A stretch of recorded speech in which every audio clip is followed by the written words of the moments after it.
And magandang araw po sa bawat isa at salamat po sa Panginoon sa araw pong ito na pinagkaloob sa atin na kung saan tayo ay makakasamba para sa kanyang kapurihan. At tayo din po ay nagagalak on behalf ng Santo Tomas Reformed Baptist Church na ang gawain po dito ay nagpapatuloy at nawa po ay kami patuloy na magbunga kasangkapayan ng Panginoong Diyos para sa kanyang kaluwalhatian. So tayo po dadako sa ating pong pangaral ng salita ng Diyos at sa ating pong pagsimula, kung ating pong nabalitaan itong mga nakaraang araw ay nangamba ang buong mundo dahil sa naging tensyon sa pagitan ng bansang Israel at ng bansang Iran. Nagkaroon ng mga palitan ng pag-atake ng mga nuclear missiles na kung saan merong mga lugar at mga taong naapektuhan na siyang nagdulot sa kanila ng malabis pong kabalisahan, malabis na kabagabagan, malabis na takot at malabis na pangamba. Ang iba ay tinitingnan ang digmaang ito na siyang mag-uudyok sa ikatlong pandaigdigang digmaan, na siya namang nakaragdag ng pangamba at takot ng mga tao. Subalit, mabuting balita, kamakailan lamang nitong June 25, ay idineklara ni US President Donald Trump na magkakaroon na ng ceasefire sa pagitan ng Israel at ng Iran. So magkakaroon na ng pagkatapos sa tensyon na nangyayari. Hindi na ito mauuwi sa pangmatagalang digmaan, kaya naman tinagurian niya itong 12-day war. So bagaman ito ay niya alam kung ito ay magkatagal o ito ay pansamantala lamang, pero nandun yung pasalamat na kung saan hinto na yung digmaang ito. At mabuting balita, ito para sa mga mamamayan ng Iran at ng Israel, pati na rin sa mga mamamayan ng karatig bansa. Magkakaroon na muli sila ng kapatagan at ang ceasefire na ito ay nawa maging daan para sa pagsisimula ng kanilang maayos na relasyon ng dalawang bansang ito. So ganito rin po yung ating makikita sa buhay nating mga manampalataya. Kung ating mababalikan ang ating mga dating pamuhay, tayo nasa paipagdigma. Walang iba kundi hindi sa isang bansa, kundi sa ating Panginoong Diyos na siyang lumikha at makapangyarihan sa lahat. Subalit tayo ay nagpapasalamat sa Kanya at palagi nagpapasalamat sa Diyos sapagkat siya ang nag-initiate, siya yung gumawa ng hakbang para magkaroon sa atin ng pangwalang hanggang ceasefire dahil ng Kanyang anak ng ating Panginoong Hesus. Kaya naman nagkaroon tayo ng malabis na kapayapaan sa Diyos na siyang nag-uudyok ngayon sa atin para tayo mamuhay na para sa Kanya, para sa Kanyang kaluwalhatian. At yun po yung ating tatalakayin ngayong umaga kung paano dapat tayo lumakad bilang mga manampalataya upang maging katugunan natin sa dakilang biyaya na ating pong naranasan. Kaya po inaanyahan ko po kayong buksan ng inyong mga Biblia sa aklat ni Pablo sa Roma, Romans chapter 8 from verse 1 to verse 11. Roma, kabanatang 8, talatang 1 hanggang talatang 11. Ganito po ang sinasabi ng salita ng Diyos na hindi nagkakamali. Ito yung salita ng Diyos na sapat sa ating mga buhay, sa ating pong iglesia.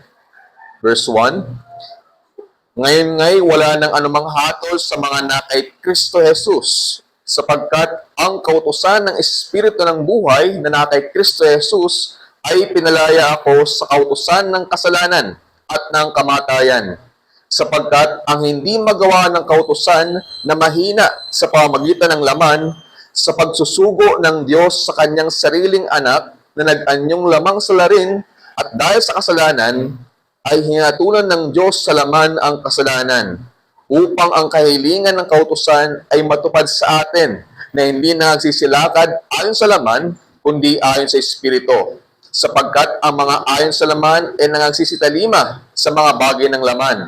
Datapwat ang mga ayon sa Espiritu ay sa mga bagay ng Espiritu, sapagkat ang kaisipan ng laman ay kamatayan. Datapwat ang kaisipan ng Espiritu ay buhay at kapayapaan, sapagkat ang kaisipan ng laman ay paipag-alit laban sa Diyos, sapagkat hindi napapasasaklaw sa kautusan ng Diyos na hindi nga maaari, at ang nangasa laman ay hindi makalulugod sa Diyos. Datapwat kayo'y wala sa laman, kundi nasa Espiritu. Kung gayo'y tumitira sa inyo ang Espiritu ng Diyos, datapwat kung ang sino may walang Espiritu ni Kristo, siya hindi sa Kanya. At kung si Kristo ay nasa inyo, ang katawan ay patay dahil sa kasalanan. Datapwat ang Espiritu ay buhay dahil sa katuwiran. Ngunit kung ang Espiritu niya ang bumuhay na mag-uli kay Jesus ay tumira sa inyo, ang bumuhay na maguli kay Kristo Jesus sa mga patay ay magbibigay buhay naman sa inyong mga katawang may kamatayan sa pamamagitan ng kanyang Espiritu na tumitira sa inyo. Palayan po ng Diyos ang pangaral ngayong araw pong ito. Tayo po muna ay sumandaling lumapit sa ating Panginoon. Tayo manalangin. Ama naming Diyos, muli, tayo po narito sa lugar kung saan inyong tiyatag upang sumamba, Panginoon, ang iyong iglesia sa lugar pong ito sa iyong pangalan. Kaya nawa, Panginoon, tulungan niyo po kami na sa aming pag-aaral na ito, patuloy pong mapanariwa sa amin kung gaanong dakilang biyaya ang inyong pinagkaloob sa aming makasalanan na kami, O Diyos, ay inyong inilapit sa Panginoon Jesus upang sa gayon mapanumbalik ang aming relasyon, Panginoon, sa iyo. At di lang po ganun, binigyan niyo po kami ng dakilang pagkapala ng kaligtasan. Pinagkaloob niyo po sa amin ang Espiritu po ninyo, O Diyos, na siyang sa amin ay nag-uudyok upang kami ay makapamuhay ng merong kabanalan, merong katuwiran, buhay na nakalulugod, Panginoon, sa iyo. Kaya tulungan niyo nawa kami sa aming pag-aaral na ito, na wala, O Diyos, ikaw lamang ang aming maitaas at maitanghal. Aming dalangin sa iyo sa pangalan ng Panginoong Jesus. Amen. So ating pong nabasa ang isa sa kabanata ng Roma na sulat ni Apostol Pablo na kung saan ang mga kabanatang ito ay siyang isa sa tinataguriang pinakadakila sa Biblia. Not in a sense na ito ay mas mahalaga sa ibang passage, kundi in a sense na dito sa Romans 8, ito yung kumbaga nag-highlight ng gawa ng Diyos ng kaligtasan at ng pag-apply nito sa ating mga mananampalataya. Kung ang Biblia raw, sabi ng mga scholar ay isang singsing, ang aklat ng Roma yung diamante, singsing. At yung chapter 8, siya daw yung nasa tuktok o nasa taas ng tapyas ng diamante. Ganyan po ito tinitingnan sapagkat napakayaman ng mga katotohanan ng ating makikita po dito. Sapagkat dito, ang binibigang pansin ay ang ministeryo ng Banal na Espiritu sa buhay nating mga mananampalataya para bigyan tayo ng kakayanan upang makapamuhay tayo na nakalulugod sa Diyos, upang tayo patuloy na maging kawangis ng anak ng Diyos, ng ating Panginoong Yesus. Ito nagsisimula sa paglalapat ng dakilang gawa ni Kristo sa ating mga sumampalataya. Tayo ay pinawalang sala dahil ng perpektong katuwiran ni Kristo, dahil ng kanyang perpektong pagsunod sa kautusan ng Diyos at ng kanyang dakilang paghahandog ng kanyang sarili, pag-aalay ng kanyang sarili para mabayaran ang ating mga kasalanan. At tayo na naging kaisa ni Kristo, ngayon ay nagkaroon na ng panibagong buhay sa Espiritu. Sila yung mga taong hindi na lumalakad sa laman, ayon sa talataan natin na basa, na naghahatid lamang sa kamatayan, bagkus sila na ngayon yung lumalakad sa Espiritu tungo sa buhay. At dito si Apostol Pablo, sa lahat ng mga apostol, ang isa sa nagpaliwanag ng ganitong katotohanan ng mas detalyado. Mabasa nga po natin niya sa dito sa chapter 8. Ito po yung larawan ng isang taong naligtas sa biyaya. Siya'y pinawalang sala, inaring ganap dahil ng katuwiran ni Kristo, at siya na ngayon ay lumalakad ng matuwid. Merong kabanalan dahil ng Espiritu Santo na siyang ipinagkaloob sa atin. Kaya naman, yung simpleng mensahe po na nais ko pong ihatid sa inyo ngayong araw pong ito ay ito, na ang mga mananampalataya ay inaring ganap para sa buhay ng pagpapabanal na nakalulugod sa Diyos. Ang mga mananampalataya ay inaring ganap para sa buhay ng pagpapabanal na nakalulugod sa Diyos. Pagkat kung ating titingnan, bago mapagsimula ng panibagong buhay, ang isang makasalanan sa harapan ng Diyos, kinakailangan muna siyang maligtas. Yun po ating tinitingnan dito. Kinakailangan niya muna mapawalang sala dahil ang perpektong gawa ni Kristo. At kasunod nito, sa panahan ng Espiritu Santo at paggawa niya sa buhay nating mga Kristiyano. Ito yung starting point ng ating pamuhay na nakalulugod sa Diyos. Kaya po, meron po tayong dalawang bagay dito. Titingnan mula sa ating mensahe. Una, sa perpektong gawa ni Kristo, inaaring ganap ang tao. At pangalawa, sa panahan ng Espiritu, pinapabanal ang Kristiyano.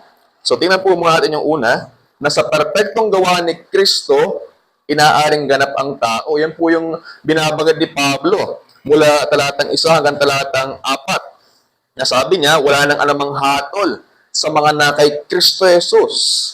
Wala nang judgment Merong nag-satisfy, merong gumawa para sa ating part, sa ating bahagi, merong humalili para ang kautusan ay tuparin sa ating um, lugar. So, ang tanging paraan ayon sa mga talatang yan, upang mapuwalang sala ang tao sa harapan ng Diyos ay sa pagiging kaisa ng ating Panginoong Yesus. Yan po yung malinaw na idinidiin ni Apostol Pablo. Yan yung kanyang malinaw dito na ina-emphasize sa kagaya nga sinabi niya, wala nang anumang hatol sa mga naay Kristo Jesus. Ito po yung isang talata na sa atin ay marapat magbigay ng kapayapaan at magbigay ng malabis na kagalakan sapagat tayo ay wala na sa kahatulan ng Diyos. Ano bang ibig sabihin po dito pag sinabing wala nang anumang hatol? Kung ating pong nauunawaan ng ating mga sarili, kung ating nakikilala ang ating mga sarili sa kanyang harapan, kung gaano kabigat ang ating mga kasalanan, at kung tayo sumampatay sa kanya, tayo idineklara na wala ng hatol. Malabis po yung agalakan. Nangangahulugan na wala ng kahatulan. Hindi na sila makakaranas ng lahat ng kaparusahan para sa mga taong nasa ilalim ng sumpa. Hindi na sila makakaranas ng buong galit ng Diyos. Hindi na sila makakaranas ng walang hanggang kapahamakan. Hindi na sila mapupunta sa dagat-dagatang apoy na siyang ikalawang kamatayan. At hindi na sila masigit pahiwalay sa presensya ng Diyos magpasawang hanggan na kung saan yun po yung esensya ng impyerno. Ito yung kahulugan kapag sinabing wala ng anumang hatol. Isang dakilang bagay na lubos na ipinagpapasalamat ng mga naging kaisa ni Kristo. Ganito po kahalaga ang perpekto at dakilang gawa ng ating Panginoong Hesus. Sapagat upang mapawalang sala ang tao sa harapan ng Diyos, ayon sa talata nating binasa, kung ating titingnan sa ating pantaong panaw, upang tayo mapawalang sala sa kanyang harapan, kailangan merong ganap na tumupad ng kautusan ng Diyos. Yun po yung binabalit po dito ni Pablo. Kinakailangan merong perfect obedience sa law. So, but ayon din kay Pablo sa verse 3, sabi niya, dito, merong hindi magawa ang tao. Merong hindi magawa yung kautusan. Hindi ito kailanman binabalit ni Pablo na hindi kailanman ito makakamit ng tao sa kanyang sarili sapagat tayo mga makasalanan. So, tama na maaaring ang kautusan ay maging daan, pero ang problema, hindi natin magagawa kahit kailan na iti matupad ng perpekto. Yun po yung problema. At ang problema din, ayaw nating tuparin dahil ang ating likas na pagkamakasalanan. So, hindi magawa ng tao na ibigay ang hinihingi ng kautusan, kaya hindi ito makapagdulot sa tao ng kaligtasan. Ito lamang ay nagsisilbing sa tao na salamin para ipakita ang kanyang sarili na siya ay kabag-abag. Upang ipakita yung kanyang bigat ng kanyang pagkamakasalanan sa harapan ng Diyos. At para ipakita sa kanyang sarili na wala siyang anumang kakayanan para maging matuwid sa harapan ng Diyos. At dahil tayong mga tao ang nagkasala, tayong mga lumalabag sa kautusan, kaya't marapat din na dapat tao ang dapat na perpektong sumunod sa kautusan. Subalit walang ni isa sa ating mga tao ang may kakayanan para magawa ito. Yung dilema. Kaya naman tinataguran po yan na matinding problema ng tao o yung divine dilemma. Yung ating pagkamakasalanan. Ang ating kawalan ng kakayanan para tuparin o sundin ang kautusan ng Diyos. Ito yung pinakakadahilanan. Kaya dito ayon kay Pablo, sabi sa verse 3, sapagat ang hindi magawa ng kautusan na mahina sa pamamagitan ng laman, pansin niyo po yung ginawa ng Panginoong Diyos dito. Sa pagsusugo ng Diyos sa kanyang sariling anak na nag-anyong lamang sa larin. At dahil sa kasalanan, ay hinatulan ng Diyos sa laman ang kasalanan. At ito malinaw na makikita po dito na kaya isinugo ng Diyos ang kanyang bugtong na anak ay para bigyan ng solusyon itong matinding problema ng ating mga tao. Kaya siya nagkatawang tao. Tao ang lumabag sa kautusan. Ang nare-require ng kautusan ay perfect obedience. Kinakailangan tao rin ang gumampan ito ng perfecto para sa ating part. Kaya po ang Diyos anak ay nagkatawang tao. Siya yung nag-anyong salarin. Sabi ni Pablo, kung ating makikita ang Diyos na makapangyarihan sa lahat na hindi nangangailangan ng anuman, sapat sa kanyang sarili, ay nagkatawang tao, nagpakababa at nakaranas ng lahat ng naranasan nating mga tao. Subalit hindi nagkasala. Sa pagkakatawang tao ni Kristo, inako niya ang ating mga kasalanan. Na tila siya yung nagkasala sa ating part, sa ating bahagi. Siya itinrato ng Diyos na tila siya yung nagkasala. Kung ating bubulahin yung katotohanan yun, doon pa lamang tayo ma-amaze kung paano yung dakilang Diyos na hindi nangangailangan ng anuman. Nilingap tayong mga taong mga makasalanan. At upang tayo iligtas, siya yung nag-anyong tao, siya yung nagkatawang tao para sa atin. Hindi ko illustration, bagaman hindi pa ito angkop. For example, isa sa ating pinandidirian na insekto siguro ay uod or bulate. Pero ating i-imagine, yung kanilang buong angkan ng uod or bulate ay mapahamak. At ang nag-iisa lamang paraan para sila maligtas, kinakailangan merong magkatawang uod or bulate. Siguro, honestly, walang makakagawa sa atin. Kung meron mang maghahangad na makagawa nun, kailangan mong mag-anyong uod, bulate. Mamuhay sa kung saan sila namumuhay. Kainin yung kanilang kinakain, etc. Hindi yung karapat-dapat pa na ilustrasyon, pero gusto ko lang po inyo makita kung gaano kapakumbabaan ang ginawa ng Panginoong Yesus. Kasi Diyos na hindi nangangailangan, nilingap tayong tao. Ganyan po yung ginawa ng Panginoong Jesucristo. At dahil diyan, itinrato siya ng Diyos na tila siya yung nagkasala at sa Kanya hinatulan ng kasalanan. Siya yung nakaranas ng lahat ng kaparusahan sa mga taong sinumpa.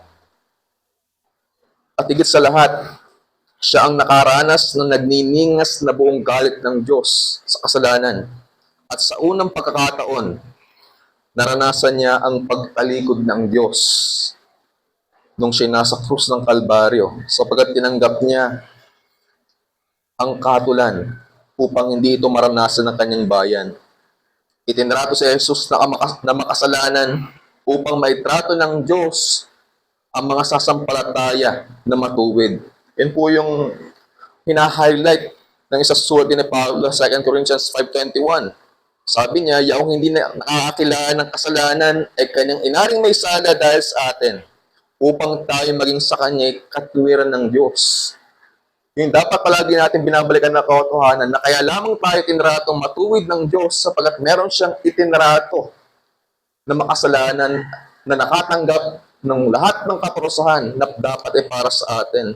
Doon nagmumula yung lahat ng pagpapala na ating tinatanggap.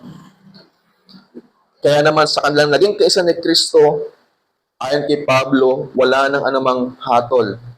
At dahil sila'y dinamtan ng perpektong katwiran ni Jesus, sila'y naging matuwid sa harapan ng Diyos.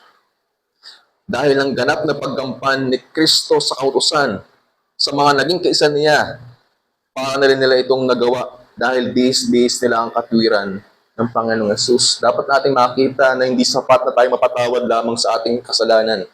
Hindi pa nagtatatanggapin sa langit kung tayo mapatawad lamang sa ating kasalanan. Kailangan meron tayong tangan-tangan na katwiran. At yun yung isa pa sa ginawa ng Panginoong Jesus. Hindi lamang siya namatay para sa ating mga kasalanan, siya rin ay nabuhay para sa ating katwiran. Binihis niya ito sa ating mga sumampalataya sa Kanya. At dahil po dito, dahil ang ganap na paggampan ni Jesus sa kautusan sa ating mga sumampalataya ay tila ito'y ating pwedeng nagawa. At mula po dito, ito yung simula ng binagong buhay ng mga manampalataya. Dahil ng panagumpay ni Jesus sa kasalanan, silang naging nagkaisa ni Kristo ay nagkaroon na ng kakayanan para lumakad sa panibagong buhay. Dito nagsisimula yung ating pagpanibagong buhay. Hindi sa bagong taon, kundi kung tayo ay lumapit kay Kristo, sumampalatayang totoo sa Kanya, yun yung magsisimula sa atin ng panibagong buhay na naaayon sa kalooban ng Diyos. Tanging ang ating batayan ay dahil ng ating Panginoong Yesus. Kaya po yung punto na nais ko po ditong idiin ay ito, na ang perpektong gawa ni Kristo ang tanging basihan ng kaligtasan ng lahat ng mga manampalataya. Yun po yung dapat na katotohanan na palagi nating binabalik-balikan. na yung perpektong gawa lamang ng ating Panginoong Yesus ang naging tanging basihan lamang ng ating kaligtasan. Kaya tayo naging katanggap-tanggap sa Diyos. Ito yung maliw na ating makikita sa sinasabi ng Biblia na kay Kristo Jesus ang tanging tunay na kaligtasan. Ito po yung nagbubukod tangi sa tunay na Kristyanismo. Ito yung nagbubukod tangi sa mensahe ng Ebanghelyo ng Panginoong Yesus na ang kaligtasan ay na kay Kristo lamang. Wala sa ibang reliyon, wala kay Allah ng Muslim, ng Islam, wala kay Buddha ng Buddhism, wala kay Shiva ng Hinduism, wala sa lahat ng Diyos ng ibang mga reliyon. Sapagkat ang sabi ng Biblia sa Acts 4 verse 12, sa kanino mang iba ay walang kaligtasan sapagkat walang ibang pangalan sa silo ng langit na ibinigay sa mga tao na sukat natin ikaligtas. As sabi ng Panginoong Yesus sa John 14 verse 6, ito ay pag-aangkin na siya lamang ang tanging tagapagligtas. Ang sabi niya, ako ang daan at ang katotohanan at ang buhay. Sino man ay hindi makaparoon sa Ama kundi sa pamagitan ko.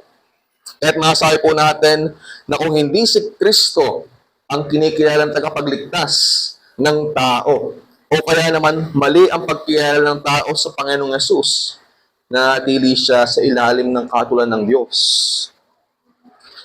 Kung si Kristo sa atin ay tao lamang, kung si Kristo sa atin ay nilikha lamang din ng Diyos, kung si Kristo sa atin ay guro lamang, kung si Kristo sa atin ay propeta lamang, kung si Kristo sa atin ay tagapaghimala lamang, kung si Kristo sa atin ay tagaabot lamang ng ating pangarap sa buhay, kung si Kristo sa atin lamang ay tagapagpagaling ng karamdaman at ibang mga bagay, kung ganito lamang ang ating pagkilala kay Jesus, nasa ilalim pa rin tayo ng dakilang katulan ng Diyos sapagkat mali yung ating pagkakilala sa Kanya. Yung pinapaalala ni Pablo, sabi niya sa 1 Corinthians 15 verse 19, kung sa buhay lamang na ito, tayo nag-isiasa kay Kristo, ay tayo, sa lahat ng mga tao, ang lalong habag-habag. Ang ating Panginoong Yesus ay siyang tanging tagapagligtas ng sanlibutan. Yung dapat ating makita, sapagkat siya lamang ang naging pampalubag-loob sa Diyos para magkaroon tayong mga tao ng kapatawaran sa kasalanan. Subalit, naging problema pa rin sa maraming mga tao pa rin sa kasalukuyan ang patuloy na umaasa sa kanilang mga ginagawa para sila tanggapin ng Diyos. Karaniwang iniisip ng tao na dahil wala naman silang inaargabyadong kapwa, ay mabuti silang tao at di na sila makakaranas ng katulad ng Diyos.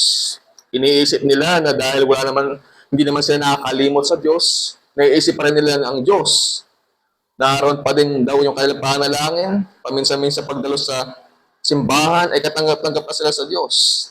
Iniisip din nila na dahil nagbibigay naman sila sa iglesia, ay okay na. Iniisip din ng iba na hindi sila hatulan ng Diyos dahil tinanggap na nila si Jesus sa kanilang puso sa pamamagitan ng mga metodolohiya, mga sinner's prayer, paglapit sa altar, etc. Iniisip din ng ilan na dahil sila naman ay nangabautismuhan na at naging kaayod ng iglesia, ay wala nang anumang katulan sa kanila. Iniisip din ng ilan na dahil sila merong mga ministeryo na ginagampanan sa iglesia, ay ito yung nagsisilbi nilang katiyakan na sila ay matuwid na sa harapan ng Diyos. So bakit kung yan lamang mga bagay na yan ang ating panghahawakan, kaya tayo maging matuwid sa harapan ng Diyos, tayo ay mabibigo. Hindi sapagkat wala sa mga ganung bagay, kaya tayo naging matuwid, kaya tayo naligtas. Sapagkat ang kaligtasan lamang mula sa katulan ng Diyos ay tanging sa pamamagitan lamang ng pagkakaroon ng tunay na relasyon at pagiging kaisa ng ating Panginoong Yesus. Sa pamamagitan lamang ng pagtalikod sa kasalanan at ng buong pusong pagsampalataya, pagtitiwala sa perpektong gawa ng ating Panginoong Yesus. Kaya kung meron po dito ngayon na bisita or ito ngayon na wala ka pa sa Panginoong Yesus, ito yung tanong sa iyo. Ikaw ba'y naging kaisa na ni Kristo? Siya ba'y lubos mo ng sinampalatayanan sa iyong buhay? Siya ba'y iyon ang pinagtiwalaan? Nakita mo na ba na ang Panginoong Yesus lamang yung tanging tagapagligtas? Kaya kung wala ka pang desisyon, maraming beses mo nakapakinggan ng Ebanghelyo, subalit kung wala ka pang desisyon na magtiwala sa Kanya, ito yung paanyaya sa iyo ngayon, na huwag mong palampasin ang lahat ng pagkakataong ipinagkakalob ng Diyos upang ikaw ay manampalataya. Pinipagkilos sa iyo ng Diyos upang ikaw lumapit sa Kanya. At kung igagawin mo, naroon ang pangako ng Diyos sa mga na kay Kristo. Wala nang anumang hatol. Sa ating mga manampalataya, ang tanong naman sa atin, sa ating buhay, nanatili bang ang katotohanan ito ang ating motibasyon sa lahat ng ating ginagawa para sa Diyos? Marahil tayo ay nagalak, tayo ay naligtas, naroon yung yung ating init sa ating paglilingkod sa Panginoon. Naroon yung ating kasigasigan para paglingkuran ng ating Panginoong Kristo. Pero kamusta na ngayon? Ang katotohanan bang ito ang nanatiling motibasyon kaya tayo naglilingkod sa Diyos? Ito ba yung patuloy na pumupukaw ng ating puso para siya ating sambahin, para siya ating luwalhatiin? Nagudol ba ito sa atin ng patuloy na buhay na mapagpasalamat sa Diyos? Ito ba nagdudulot sa atin ng patuloy na paglalim sa pagkilala sa ating Panginoong Yesus at tagapagligtas? Ito ba nagdudulot sa atin ng patuloy na puso nag-aalab para sa paglingkuran? Ito ba nagdudulot sa atin para tayo lumago sa kabanalan?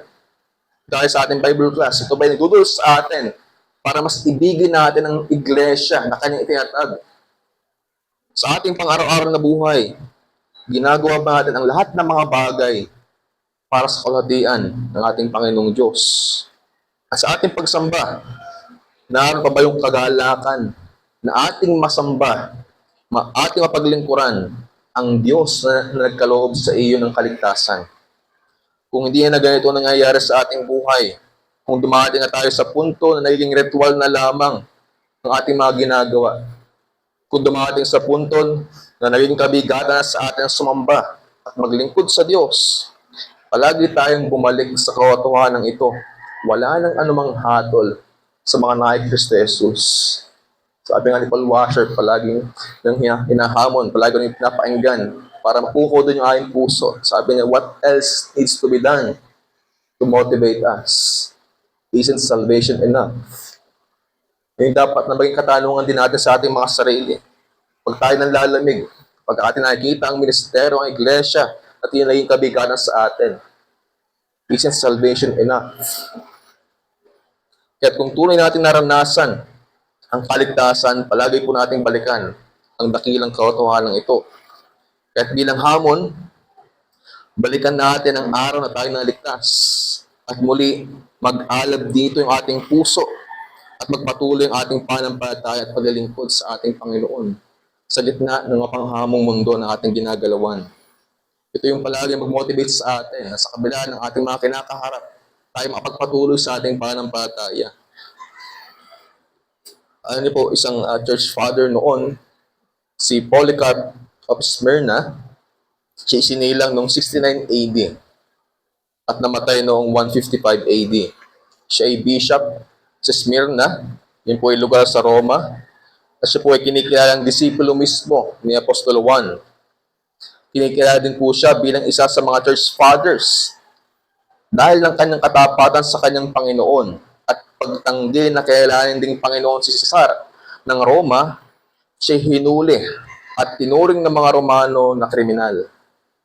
Sapagkat noon, ng Roman Empire, hindi naman pinagbabawalan na meron kang kailangang Panginoon. Pero dapat kikailangan mo mas sigit si Cesar. Pero dahil hindi yung ginawa ni Polycarp, si dinakip. Dinala siya sa kulungan. Silang lahat ng mga manampalataya. Dinala sila sa isang napakalang stadium sa Roma upang sentensyahan ng kamatayan. Doon isinasagawa yung paglalaban-laban ng mga gladiator, pinapakain yung mga bilanggo sa mga bangis na hayop, sila sinusunog, sila sinasaksak, dami ang tabak. Silang lahat ng mga tinuturing na kriminal. At sa arenang yun, merong tinatayang 20,000 na audience ng mga Romano sa galak nilang mapanood na napapaslang ang mga taong ito. At nung dumating ang pagkakataon na muling tinanong ng proconsul si Polycarp, na siya maaari nilang palayain. Yung tatatuwa lamang niya si Kristo. Subalit ito yung naging kasagutan ni Polycarp. 86 years have I served Christ. nor has he ever done me any harm. How then could I blaspheme my King who saved me? 86 na taon kong pinaglingkuran si Kristo, wala siyang anumang mali na ginawa sa akin. Paano ko kung gayon lalapas tanganin ng aking hari na nagligtas sa akin? Kung makikita yung pinaghuhugutan dito ni Polycarp, kaya siya ay nakatayo, nakapanindigan sa kanyang pananampalataya. Kasi binabalikan niya yung katotohanan na ang haring ito na si Jesus, siya ay nagligtas sa akin. Wala siyang anumang ginawang masama sa akin. Bagkus lahat ng pagpapalang aking naranasan ay dahil niya. At dahil ng kanyang pananampalataya, siya ay sinunog. At siya ay pinatay sa tabak. Namatay siyang martyr ng ating Panginoong Yesus. Binalikan niya yung dakilang kaligtasan ng kanyang kaluluwa. Kaya't naroon na nakatayo siya sa pananampalataya sa kabila ng kamatayan. Kaya nawa, maging hamon to sa atin na mga mananampalataya sa kasalukuyan. Maaari tayong hindi kagaya ng sitwasyon ni Polycarp. Hindi tayo kumakaharap sa bigit ng kamatayan. Kung tayo aatin ng church o hindi. Kung tayo magpe-pray o hindi. Kung babasa ng Biblia o hindi. Mag-isampal to sa atin. Na kung simpleng problema o isang pagsubok lamang sa ating mga buhay, ay tumalikod na agad tayo sa pananampalataya. Kung ating babalikan kung anong pinagdaan ng church noon at ng mga mananampalataya, mas grabe yun sa ating kinakaharap sa kasalukuyan. Ito lang din natin sa ating mga sarili, sa patuloy nating buhay bilang Kristiyano sa pagharap sa lahat ng mga bagay, gaya ng sinabi ni Polycarp. Ang Panginoong Yesus, wala siyang anumang mali na ginawa sa akin. Papaano natin lalapastanganin ang hari na siyang nagligtas para sa atin. Ginawa po palagi po natin balikan na katotohanan kung paano tayo naging matuwid sa harapan ng Diyos. Walang iba kundi dahil ng ating Panginoong Yesus. At yan yung mag-udyok sa atin para tayo patuloy na tumindig sa ating pananampalataya. Pangalawa, ating makikita diyan, ayon kay Pablo, na sa panahan ng Espiritu, pinapapanalang Kristiyano. So matapos na sila aring ganap ng Diyos, naroon naman na hindi dito nagtatapos. Merong proseso ng kaligtasan na nangyayari. Nandun yung pagkabanal. So merong katiyakan ng isang makasalanan sa kanyang kaligtasan sa pamamagitan ng pagkaalam ng unang pagkapala ng kaligtasan. Walang iba kundi yung panahan ng Espiritu Santo sa kanya. Pinaliwanag ni Pablo sa verse 5 to 11 kung paano binigyang kakayahan ang mga mananampalataya para tupdin, para gawin ang kautusan. Ito yung sa katotohanan, sabi niya, hindi na sila sa laman. Meron nangyaring pagbabago. Hindi na sila sa laman, kundi sila sa Espiritu na. Maaari na silang nang masunod ng mga mananampalataya ni Kristo ang kautusan sapagkat sila pinapanahan na ng Espiritu. Meron na silang bagong pagganasa. At ito'y ang mga bagay na ukol sa kabanalan. Sila na ngayong pinanahan ng Espiritu ay merong nangyayaring pagkabanal or sanctification sa buhay. At dito ipinakita ni Pablo yung pagbabagong ito sa pamagitan ng pagko-compare or pagkukumpara ng mga nasa laman at ng mga nasa Espiritu. Sabi sa verse 5, silang mga nasa laman ay naghihistalima, sumusunod sa laman. Sinusunod yung mga pita, yung agustuhan ng laman. So, sabi niya, silang mga nasa Espiritu. On the other hand, ay ginagawa ang mga bagay ng Espiritu. Mga bagay patungkol sa Diyos, pagsunod sa kanyang kalooban, pagsisikap sa kabanalan. Sa verse 6, silang mga nasa laman, ang dulo nila ay kamatayan. Bagaman sila ay magpakasasa sa kasalanan, hindi nila agad makita yung consequence nito, naroon yung judgment sa kanila. Kamatayan. Subalit, silang mga nasa Espiritu ay buhay at kapayapaan. Silang mga nasa laman ay naipag-alit laban sa Diyos, hindi na nalulugod ang Diyos. Subalit silang nasa Espiritu, naroon yung kailang buhay na kalugod-lugod sa Diyos. Kahit ang sabi sa mga taong wala sa Espiritu, nasa laman, ang conclusion sa kanila, hindi sila nakalulugod sa Diyos. At ayon sa verse 9, ang mga mananampalataya ay hindi ganito ang nangyayari sa ating buhay. Hindi sila umaayon sa laman, bagkus sila ay namumuhay sa Espiritu, sapagkat pinapananahanan sila ng Espiritu. Ito po yung katuparan ng pangako ng Diyos sa lumang tipan na kanyang ipinangako pa noong una. Kung yung babalik sa Ezekiel 36 verse 27, ang sabi ng Panginoong Diyos doon, at aking ilalagay ang aking Espiritu sa loob ninyo at palalakarin ko kayo ng ayon sa aking mga palatuntunan. At inyong iingatan ang aking mga kahatulan at isasagawa. Merong pangako noon ng Diyos. At dito, ito yung pag-asatuparan ng pangakong yun. Ito yung madiing katotohanan nangyari sa mga manampalataya sa bagong tipan. Kahit hindi gaya noong lumang tipan, ang mga tunay na Kristiyano ngayon ay merong ng tunay na pagsunod sa Diyos dahil tayo pinapanahanan na ng Espiritu ng Diyos. Pinapangunahan ng Espiritu ang ating kaloob-looban, ang ating loob na pagkatao, ang ating puso, ang sentro ng ating kaisipan, ang ating emosyon, ang ating mga desisyon, at ang pinagmumula ng lahat ng ating mga ginagawa. Ang panahan ng Espiritu po dito ay tumutukoy sa kanyang espesyal na presensya, sa kanyang pag-udyok sa atin, sa kanyang pagkilos sa atin, para ipahayag ang kanyang sarili at maghari sa ating relasyon sa kanya. Kaya naman, sabi dito, silang mga walang Espiritu ni Kristo ay walang gayong realidad sa ating mga buhay. Kung doon natin makikita yung batayan ng pagiging Kristiyano at ng pagiging hindi Kristiyano. Sila mga nasa laman ay hindi nakalulugod sa Diyos. Hindi po yung paalala ni Jude sa kanyang sulat sa Jude 1 verse 18 to 19. Kung paano sinabi sa inyo magkakaroon ng mga manunuya sa huling panahon na nagsisilakad ayon sa kanilang masamang pita. Ang mga ito ang nagsisigawa ng paghihiwalay, malayaw na walang taglay na espiritu. Yun po yung difference. At kung ganito yung nangyayari sa buhay ng isang tao, kung siya ay patuloy na namumuhay ayon sa laman, ayon sa kasalanan, at hindi sa espiritu, masasabi natin hindi siya sa Diyos. Subalit sa verse 10, kung tuloy na si Kristo ay nasa buhay ng isang tao, ang kanyang katawan ay patay sa kasalanan. Nagsasabi ito na bagaman ang katawan ay nagkaroon ng kamatayan dahil ng kasalanan, ang espiritu naman ay buhay. Sa pamagitan ng katwiran ng pangalawang adan ng ating Panginoong Yesus, yun yung ating gagawa. So dito sa verse 10, nahahati yung pakahulugan po dito ng mga scholars at ng mga commentators ng Biblia pagdating sa kahulugan dito ng Spirit. Mayroon nagsasabi na ito tumutukoy sa kaluluwa mismo ng tao, in contrast sa katawan na naunang sinabi sa talata. So bakit meron din nagsasabi na ito sa Espiritu Santo mismo?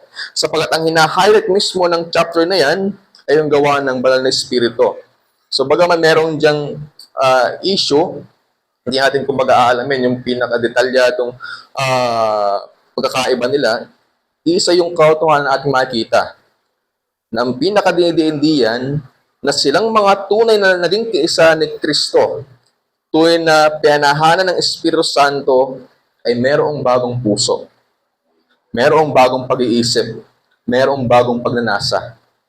At ipinapakita sa ating mga talataan ang dakilang gawa ng Panginoong Yesus na siya naging katwiran ng mga manampalataya at ng paglalapat sa mga manampalataya ng mga pagpapalang ito dahil ng Espiritu Santo. At nakikita po yung realidad niyan sa buhay ng mga taong pinapananahanan ng Espiritu. Kaya po bilang punto, makikita po natin na silang pinananahanan ng Espiritu ay ginagawa kung ano ang kagustuhan ng Espiritu. Ang tanda at selyo ng pagiging anak ng Diyos ay ang pagkakaroon ng pagsunod sa Diyos. Ito yung itinatatag na katotohanan ni Apostol Pablo sa kanyang pagpapaliwanag patungkol sa indwelling ng Espiritu Santo. Ito yung batayan ng pagtiyak ng isang tao kung tayo tuloy na manampalataya ni Kristo. Ito yung pangunahing pagbabago ng buhay na ating makasalanan naging kaisa ni Kristo. Meron tayong panibagong buhay na naaayon sa kabanalan, sa pagsunod sa kalooban ng Diyos dahil ang Espiritu Santong naninira sa atin. Bilang isang ilustrasyon, baka agaya ng pag-drive o pagmamaneho ng isang lumang sasakyan na walang power steering. Hindi ko pa yung naranasan, pero kung nakaranas na po dito, ay yung makikita. So, kung tayo pag mag-drive po ng lumang sasakyan na walang power steering, bawat liko ay mabigat, mahirap. Ganyan po yung buhay ng isang taong sumusubok na sumunod sa Diyos gamit ang sariling lakas. Pero, sa isang bagong sasakyan na may power steering, biglang naging magaan ang ating pagmamaneho, ang ating pagliko, at madali na yan. Hindi dahil lumakas tayo, kundi dahil merong mas malakas na pwersang tumutulong sa atin. Ganyan po yung ginagawa ng Espiritu Santo sa ating buhay bilang mga manampalataya. Hindi lang niya tayo inuutosang mamuhay ng matuwid, kundi binibigyan niya tayo ng kapangyarihang gawin ang kalooban ng Diyos. Binabago niya ang ating puso, ang ating hangarin. Binibigyan tayo ng panibagong sigla para sumunod sa Diyos. Ito yung marapat na nakikita ng bawat nag-aangkin ng mga manampalataya ng Panginoong Yesus. Nakikita ba yung buhay na binago? Sila ay hindi yaong mga taong religyoso lamang sa panlabas. Hindi sila yung mga taong dumadalo lamang tuwing linggo. Hindi sila yung mga nakadamit lamang na maayos sa panambahan. Hindi sila yung mga taong may dala na Biblia lamang. Hindi sila yung mga nagpapakita lamang ng panlabas na mga katangian ng pagiging Kristiyano. Magandang mga bagay yon, mga outward na ating ginagawa, pero dapat hindi yun yung pangunahin. Kundi sila yung mga nabago ang natunay ang puso, na sa bawat ginagawa nila ay merong pag-udyok ang espiritu. Kaya nagbubunga ito ng tunay na kabanalan, ng tunay na pagkamuhi sa kasalanan, at ng pag-iwas sa lahat ng mga bagay na hindi nakalulugod sa Diyos, ng patuloy na pagsisikap na mamuhay ng matuwid. Kaya yung tanong po sa atin, tunay ba tayong Kristiyano? Tunay bang nanahan ng Espiritu ng Diyos sa ating mga buhay? Huwag nating panghawakan ang prinsipyo na hindi naman tayo nakakalimot sa Diyos. Ang prinsipyo, huwag nating panghawakan yung kapahayagan lamang natin na tayo sumampalataya na. Huwag nating panghawakan na tayo regular nang dumadalo sa iglesia. Huwag nating panghawakan na tayo naagawa ng iba't ibang mga bagay. At kahit yung pagiging kaayod ng iglesia, pagiging membro ng iglesia, hindi na dapat natin yung ating primary na panghawakan. Kung ating babalikan si Judas, ay masigit sa mga taong, sa mga gawang ito na ginawa niya. Siya mismo ay naging membro ng mga apostol. Siya mismo ay kabilang sa 12 alagad. Subalit hindi siya pinananahan ng Espiritu. Siya hindi tunay na Kristiyano. Kaya naman mas ginawa niya ang ayon sa laman at pinagkasalaan niya ang ating Panginoon. Kaya hindi natin maaaring panghawakan ang mga bagay na panlabas. Sapagkat ang ebidensya ng pagiging tunay na Kristiyano ay ang pagkakaroon ng buhay na mayroong kabanalan. Buhay na kinamumuhian ng kasalanan na dati niyang iniibig. At iniibig niya ang Diyos na dati niyang kinamumuhian. Yun po marapat ang maging batayan natin. Kaya naman bilang hamon sa atin, bilang mga manampalataya, isang katanungan, lumalago ba tayo sa kabanalan? Lumalago ba tayo sa pagkamuhi o pagtalikod sa kasalanan? Patuloy ba natin pinagsisikapang iwaksi ang kasalanan sa ating buhay? O hindi ginagawa yung mga bagay na tutulak sa atin upang magkasala? Sapagat maaaring ang dahilan kaya hindi tayo lumalago sa kabanalan, sa buhay na matuwid, ay dahil mayroong kasalanan tayong patuloy na inaalagaan sa ating buhay. Napipigati ang Espiritu Santo na nanahan sa atin kapag meron tayong kasalanan itinatago. At kung magpapatuloy tayo sa pagkakasala, patuloy natin pagmamatigasin ng ating puso. Yan yung aagaw sa kagalakan ng Diyos na nasa atin.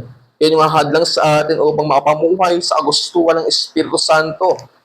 Kaya dapat natin tandaan na ang kasalanan wala itong magandang idulot sa atin. Ang kasalanan lamang ay nangangako sa atin ng pandaliang kasiyahan. Subalit ang dulo ay kapahamakan. Ngunit kung tayo tunay na anak ng Diyos at tayo nagpapatuloy sa ganyang pamuhay, mayroon siyang nakalaang disiplina upang tayo ituwid. Kaya bilang hamon po sa atin, patuloy natin pagsikapan na patayin ang bawat kasalanan sa tulong ng kapangyarihan ng Espiritu Santo sa ating buhay. Yun po yung nawa yung ating palaging i-acknowledge. Merong Espiritu Santo na sa atin nananahan. Patuloy po natin yung palaguin, yung mga biyayang kanyang pinagkakaloob. Palaguin natin yung ating magong pagkatao na siyang pinagkaloob sa atin ng Diyos. Yung ating pagkamuhi sa kasalanan at patuloy na pag-ibig sa ating Panginoong Diyos na mayroong kabanalan. Bilang pagkatapos, isang kwento lang po ng isang Kristiyano. Kung inyo po kilala si Rosaria Butterfield, siya po ay isang dating lesbian feminist. At siya po ay professor. English professor sa isang universidad at siya po'y anti-Christian. Hindi lamang siya hindi naniniwala sa Diyos, kay Kristo, kundi laban siya dito. Subalit, naroon na bagaman siya ay against sa Kristyanismo, siya ay unti-unting binago ng Diyos sa pamamagitan ng pag-aaral ng Biblia. Inaaral ng Biblia, siguro kanyang way para makahanap ng butas, para ipakitang mali ang Kristyanismo. Pero sa pamamagitan noon, kumilos ang Espiritu Santo sa kanyang buhay. Binago yung kanyang puso. At siya ay pag-ugnayan sa isang pastor na may malasakit sa kanya, at ang Espiritu ng Diyos ay nagpalambot sa kanyang puso at binago yung kanyang pag-iisip, binago yung kanyang damdamin at pamumuhay. Kaya ngayon, ating makikita yung dakilang gawa sa kanya ng Diyos na mula sa pagiging lesbian, feminist, anti-Christian, ngayon siya na isang Kristiyanong manulat at tagapagtanggol ng katotohanan ng Ebanghelyo. Binanggit niya sa pag-aaral ng Biblia, the Bible got to be bigger inside me than I was. Ang salita ng Diyos ay naging mas makapangyarihan sa loob ko kaysa sa sarili kong kagustuhan. Yun po yung kapangyarihan ng Espiritu Santo at dapat palagi natin i-acknowledge sa ating buhay. At bilang huling katanungan, pinahihintulutan ba natin ang Espiritu Santo na baguhin ang ating puso araw-araw? O ating ba hinahayaan na patuloy na laman pa rin ang ating masunod sa ating buhay? Kaya nawa, palagi natin kailangan ng kapangyarihan ng Espiritu. Bilang konklusyon, tayo mga mananampalataya ni Kristo, ating po nakita, wala na tayo sa ilalim ng kahatulan ng Diyos dahil nung kumpleto at perpektong gawa ng ating Panginoong Yesus. Tayo ngayon ay meron ng bagong buhay sa Espiritu upang lumakad sa kabanalan. At mula sa katotohanan yaan, mag-udyok ito nawa sa atin ng patuloy na puso mayroong pasalamat at kahandaang mamuhay para sa kalatian ng ating Panginoon. Gaya ng sinabi ng Apostol Pablo, sa ating palaging pagbalik sa kadakilaan ng Diyos ng kanyang kahabagan, sabi niya sa Romans 12 verse 1, alang-alang sa mga kahabagan ng Diyos na inyong iharap ang inyong mga katawan na isang haing buhay, banal, na kaaya-aya na sa ninyong katampatang pagsamba. Ang po palagi ang ating maging motibasyon. Kung gaano tayo kinahabagan ng Diyos, binigyan ng kakayanan para mamuhay, mapaglingkuran ang dakilang Diyos ng sangkalangitan. Tayo manalangin.